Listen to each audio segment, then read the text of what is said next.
my 1972 Plymouth Duster, which is probably my worst financial decision I've ever made, that I've been making for the last 22 years, but no regrets.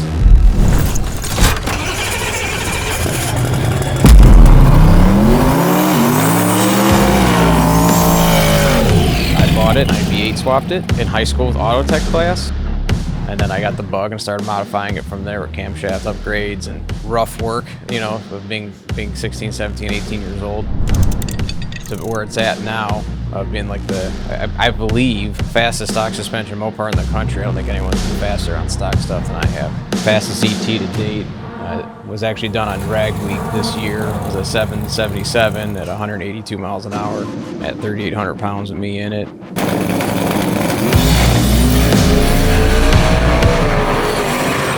It's a 440 cubic inch engine, so it's a pretty large small block. Got a set of very custom Brett Miller, Elderbrock Victor heads on it, solid roller custom camshaft, headers, exhaust, all the tubing using Stainless Works components.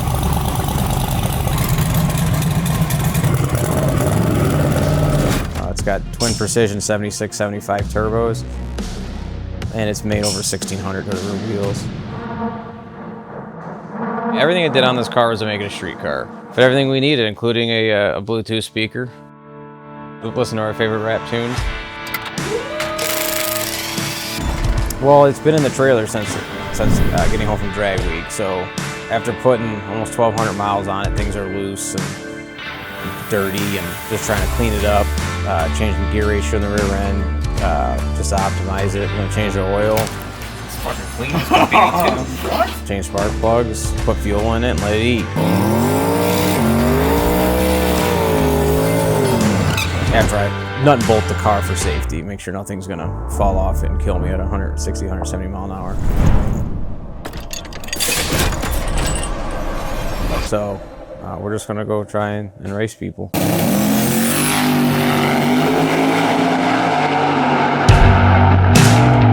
don't feel like I've conquered it yet, so I just keep trying. I've hurt and broke a lot of things. Yeah, they're in water. Because I think I lost count at 20 engine combos, over 20 transmissions. So I went through rear ends at one point, transmissions at another. I did buy a winter beater initially that was also broken. So then I had to drive this, and then it broke down. I made a lot of bad choices. I still rode the bus till I was like 17 a lot. I've had a lot of engine issues in the last few years of figuring out different camshaft designs and unintended consequences. And instead of placing the blame, crying about it on the internet, I just put my head down, got to work, and I'm figuring it out. Because that's what winners do.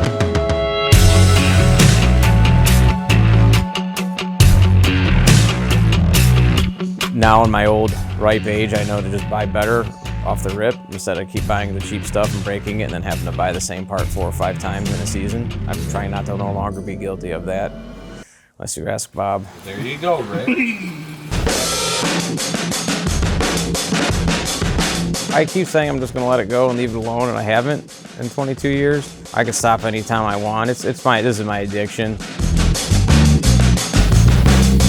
So I try to do the most I can with the least a bit. It's a normal car with a race engine in it, you know. I'm just going to keep trying to pick at it and optimize it and keep at that combo. Right now, I'm really trying to get the car to go in the 4s in the 8th mile. I had a 7-second goal. I beat that a couple of years ago. It has it, I just got to put it together. That's why we're changing gears right now. Then maybe I'll feel like I conquered it, maybe. I want to win a big check. You know, I want to go to most races and win a big giant check.